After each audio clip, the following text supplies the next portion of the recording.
Okay, ready when you are. So, we'll try and maximize our time. Just to let you know, if we don't get to answer or respond to your issues or your talking points, we will respond either in writing or via email in the future. So don't feel this is not a one and done.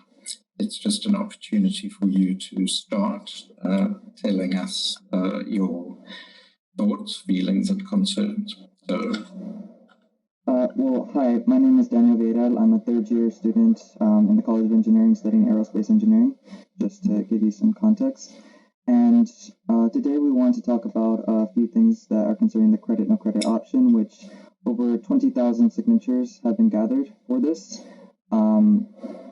And the first thing we really wanted to get into was we did see the response. We did see that the withdrawal option was provided to students, but this email was sent out on, I believe it was Friday. I'm not sure when the first email was sent out since you're sending it to the entire campus, which takes a few hours. Some students didn't get it until at least 5 p.m.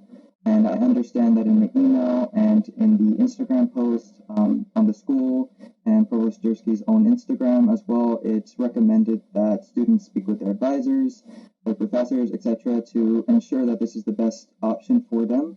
However, not all professors, not all advisors are available over the weekend, and they would be swamped with many students trying to request advice and guidance on this. It was not possible for them to do that over the weekend for most students, if not all of them.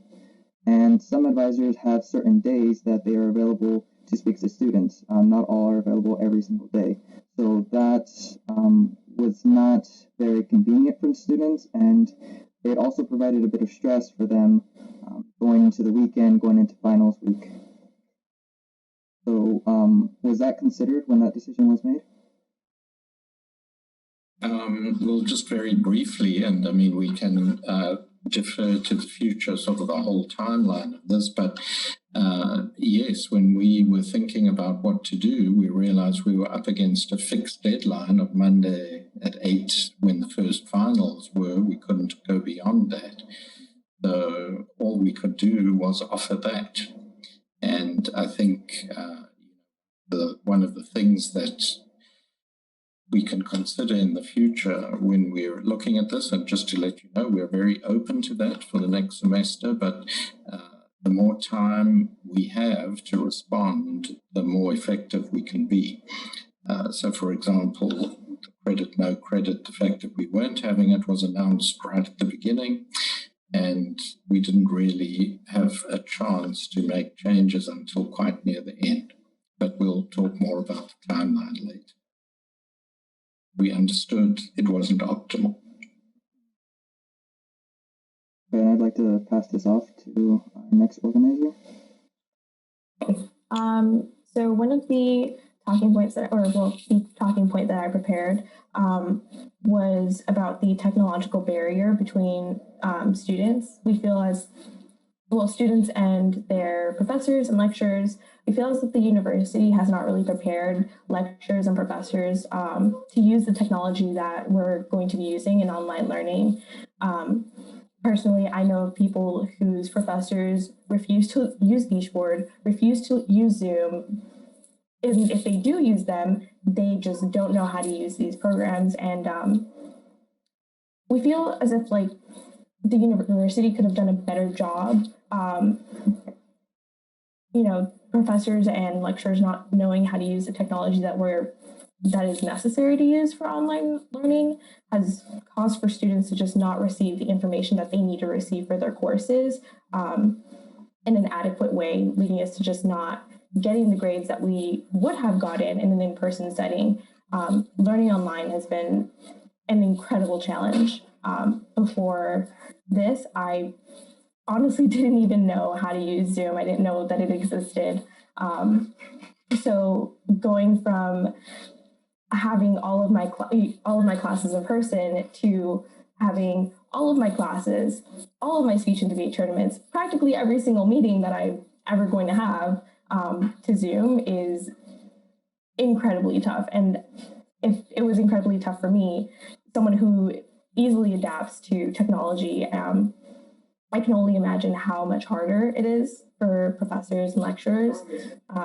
One of my professors actually in the political science department, he told us at the beginning of the semester that he was recognized within his department as one of the most informative when it comes to Zoom. So they had just kind of assigned him to be like, hey, if you have any trouble, go to this person. And I understand that like that's also what IT does, but if our IT department isn't working well enough to kind of help with this shift to online learning, then I feel as if the university itself needs to invest more in its IT department and in ways in which it could teach professors and lecturers how to better use or utilize these programs and such.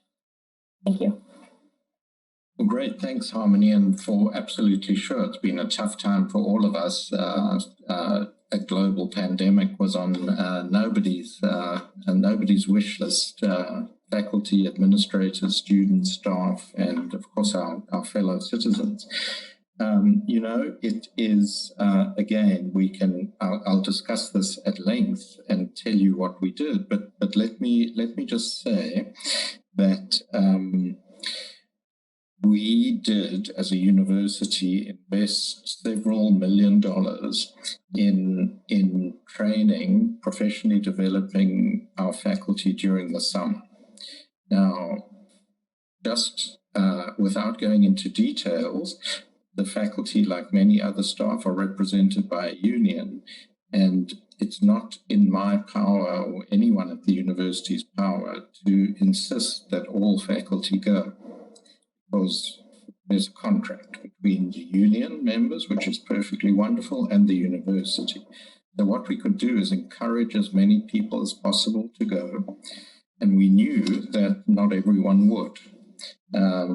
And so what we tried to do was create a structure with some people who went might know more, maybe they could serve as resources. Again, we understood that wasn't the ideal. But remember, we were faced with, okay, how do we keep this place going? And that was the best we could come up with the resources we had.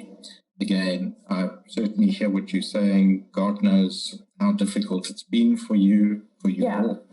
And it's,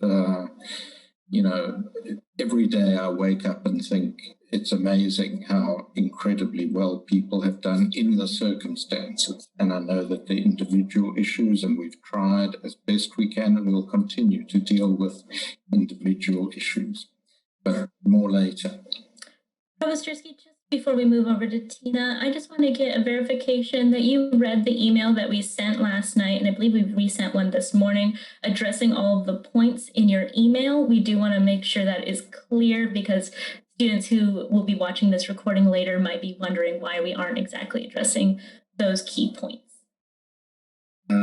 I certainly did get the email, and so I can confirm that. I read the points you made, and again, there are things to say which are technical details, but are quite important ones, especially, and one of them I think would be important for you and anyone who's listening, and it's this. Even though the CSU is a system, not all campuses have the same programming or policies that apply to courses. So just to give you an example, several campuses determine that any course in the whole university can be a letter grade or a credit grade. And as you know, grading is determined by the faculty. The grading of a course and the structure of a course and the content of a course, all faculty determined. And so when those campuses move to all credit, no credit, it's quite easy for them. They just flick a switch. We don't have that. Not all our courses are credit, no credit, only some. And so all the courses that are not credit, no credit actually have to be personally clicked in PeopleSoft, which is our management system. And that takes a lot of people power. And that's why we need such a a long lead time to make those changes. So even though it seems that, well, this campus did that, why couldn't we do it? It's the differences among the campuses. But yes, to your question, Tina, this group did address Roxanne. My glasses are not good. Sorry, Roxanne. But this group did send me responses to each of the three things from my email. Alrighty, Tina, your turn. Sorry, Tina. Okay, so I would want to get into a little bit of our campus demographics. So our campus demographics consist of about 75% of us being people of color, roughly 62% of us are low income, and an estimated 53% of us receive Pell Grant. This is CSULB's demographics, and I am a first-gen EOP low-income student amongst others. I have been impacted by COVID myself. My family has had COVID, and some of our family's households are still dealing with it. So I have been greatly affected by it. I have lost an aunt to COVID, so this has affected me immensely. My father, who is our sole breadwinner in our household, has to stay home because of the pandemic, meaning that we're going to have an enormous loss of income this coming year. This is critical for low-income students, especially students like me whose households run on one income. I am just one of many students. I know that there are many just like me. And I would like to add, you are the key to providing more than half of the student body with academic relief. With that being said, I would like to hand this off to Brayden with our student testimonials. Hello, everyone. Before we go to Brayden, can I just say how sorry I am, Tina, that you've had such a really tough time, and I wish you and your family a quick and speedy recovery. And, one of the things that I will say in general is that many of the things I deal with have multiple possibilities. So, for example, I know very well how many of our students receive financial aid, and if only we had more, I would be happier. More financial aid. There's a relationship between credit, no credit, and financial aid, and I have to be careful when I make decisions that I'm not affecting one thing when I do another. And I can talk more about it, and I will in my written response. But let's go to Brandon in the interests of time. But I hope your family gets better. Thank you. Hello, everyone. We have heard many disheartening stories. We've heard friends and classmates that are going through real painful moments in life that are exacerbated by the pandemic. From a personal account, I've heard stories of a friend's mother in the late stages of cancers with not much time left, a classmate who lost her deportation case, had her children taken away, and is trying to hide from being deported, and another classmate whose friend committed suicide because of isolation. Many students have reached out to us that they or their families have contracted COVID. Students have inadequate working environments, become primary sources of income, and many additional stressful responsibilities. At the very least, in a pandemic, I think in a pandemic, the administration needs to respond to their duty of care by allowing students a credit/no credit option, which is a small step in easing the pains of the pandemic. Thank you. Okay. Well, certainly we've all been hearing, awful stories, and certainly one of the things that I'm most heartened about is the change in DACA, which has come, maybe one of the first new things that will come with a new administration, and but in terms again of the connection between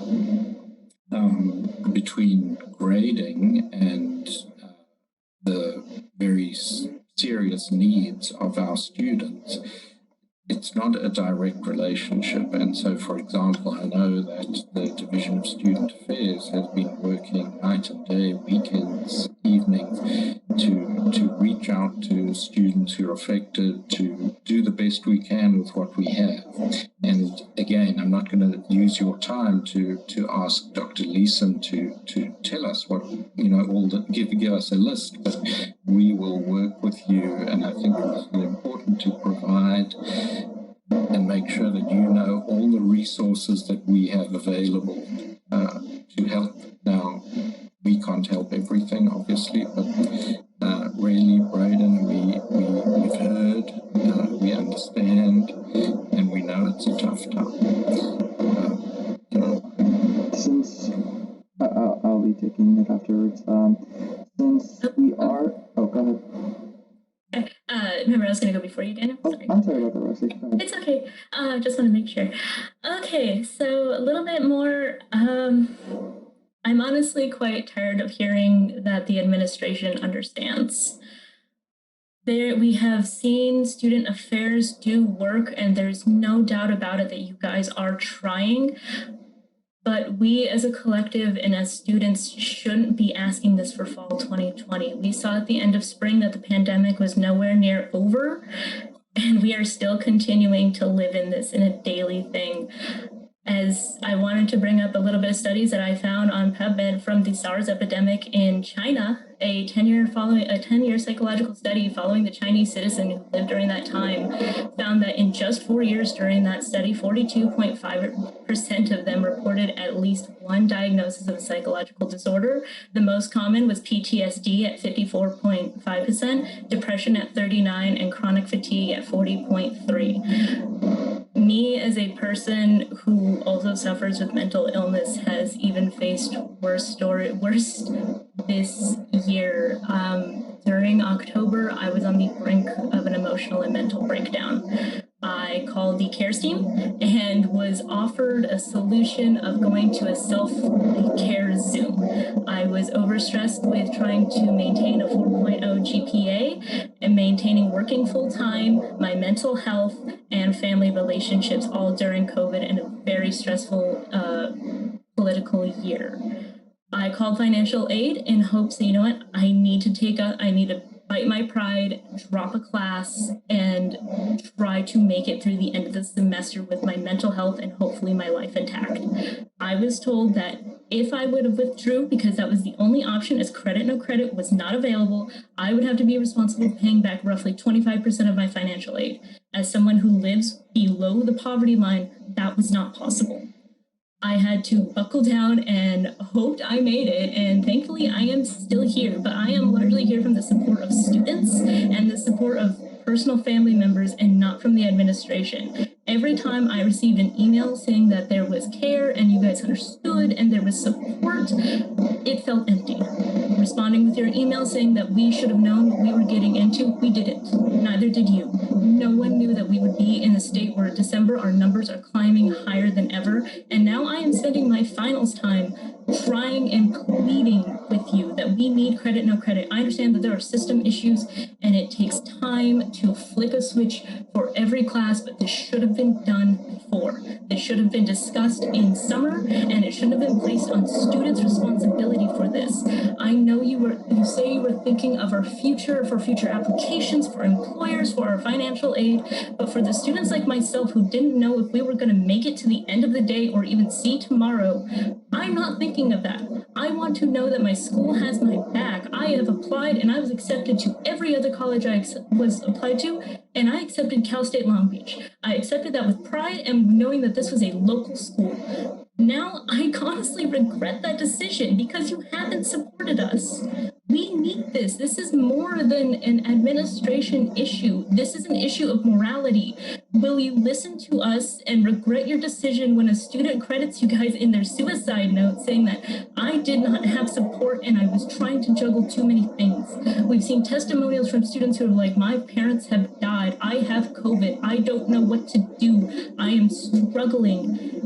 and they are still expected to get through. And a catastrophic withdrawal offered on a Friday shouldn't have been the last resort. This should have been discussed months ago, or when the petition first started. We're now at 20,000 signatures, and we still feel ignored.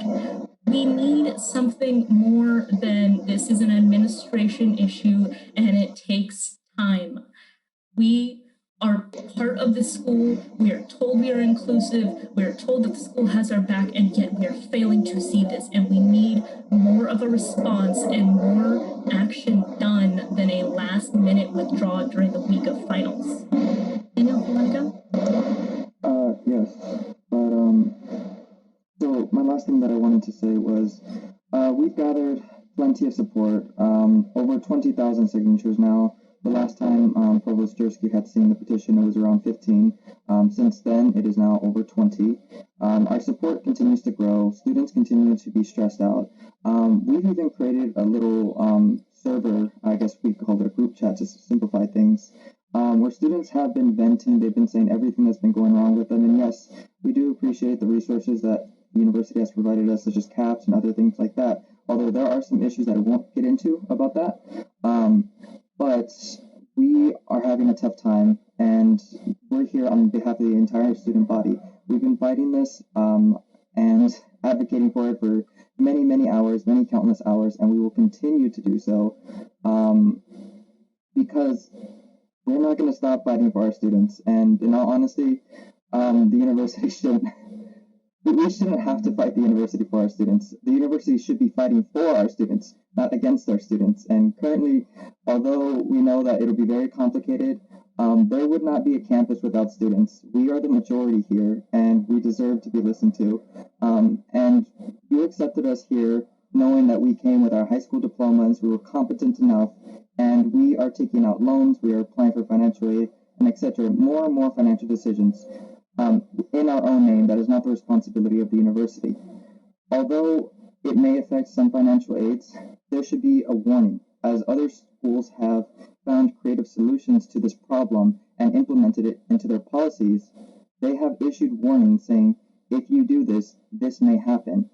We are just asking for an option. We're not asking for anything to be mandatory. It's just an option to ease the stress. We are not in normal times. And I think I've said this before, but if life is not normal, why should grading be normal? Because this is not going to be our normal within a year from now. It's not going to be our normal within 2 years from now. Hope to God it's not, at least. But currently, anyone that has lived in 2020 should be familiar with how things went down this year. I believe I saw in the news that California is actually running out of body bags. I think they requested about 5,000 extra body bags because they're out. They're probably going to have to request some more, and I hate to say that.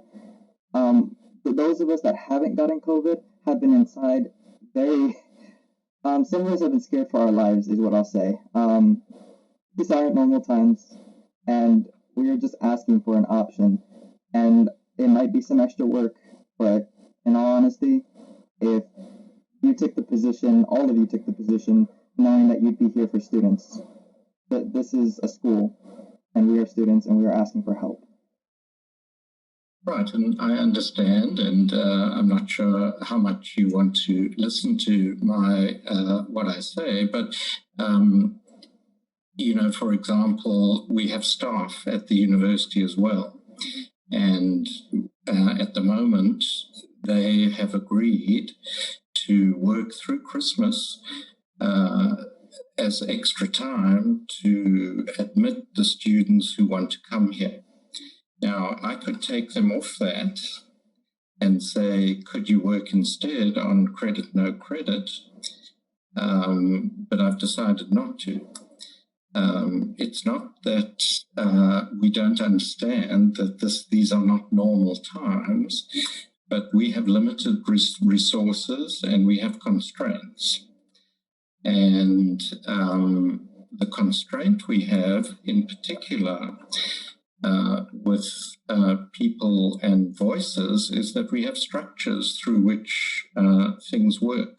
So, for example, faculty have academic senate through which they bring things to us. Students have ASI.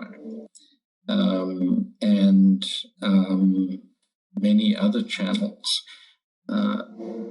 Running a university by petition is not something that can be done in any way, and I don't think it's actually done anywhere, because I'm not sure it can be done. So, you know, what I've said to you, and I'll say it again, if we want to work together, which we do, for spring, we're open to it. What I am saying to you is that for this semester, we simply can't offer those options. Will you offer the option for spring? We can work together to make it happen. It's not my decision alone. The university is characterized by shared governance, and shared governance is both slow and effective, but it works through the faculty, through the administration, through the students, and I am completely 100% open to working with you and anyone else to discuss whether we should do this for spring. I do have one question, though. I'm sorry. Oh, okay. Dr. So just a comment, we are trying to pull together a group of administrators, faculty, and students. We've invited your ASI president and chief academic officer to attend to discuss what some of those options for spring could be. And so if you have these ideas for spring, again, we can look at it moving forward. We can look at it early on for spring. Fall is difficult. Okay. We were told, we had a meeting with the ASI president and vice president. We were told in that meeting, we asked them, why haven't you been working for this? And they informed us that they have been working with the administration. They have been in contact. So either the administration is lying, saying they did not have enough time for this, or ASI is lying, saying that they worked with the administration to try and get this passed. Because there's a third option that the ASI has communicated with us, which they have, and we communicated why we couldn't do it, and we agreed that that was okay. So remember, this petition comes later. I don't think we need to get into the rhetorical issue of us versus them. We're all on the same side. And what we want to do moving forward is work together so that we can meet as many of your needs, your student needs, plural need, as much as we can within our constraints, and we're happy to do so. We've said that. So, you know, as I've said, I agree, we're not living in normal times. These are difficult times for everyone. It is hurtful and painful for all of us to hear the stories of Tina and Harmony and Roxanne and the ones that Braden talked about. We have them too. But as I say, we want to work together, and that's why we're meeting. Okay. And I think we're sort of reaching the end of our time, so I will wrap it. So I'm just going to leave it with this. As students, as a student body, representatives, as well for this cause, we're going to continue gathering support. So I suggest that the university, in their best interest, find a way to make this possible, because there are more students that are going to have more time on their hands to dedicate towards this, and we will not stop pushing for this. We understand that there is... Is that a threat? No, it is not a threat, Provost Dursky. We are exercising our First Amendment rights. Thank you. But we suggest that the university provide this option to students and find a way to do so. There are people that need jobs. Find more workers. There is a way. If there is a will, there is a way. And we suggest that the university provide this option. And we will continue to exercise our First Amendment right as citizens, residents, etc. of this great country. And that is all we have for today. Thank you for your time, and we'll be in touch. You know how to find us.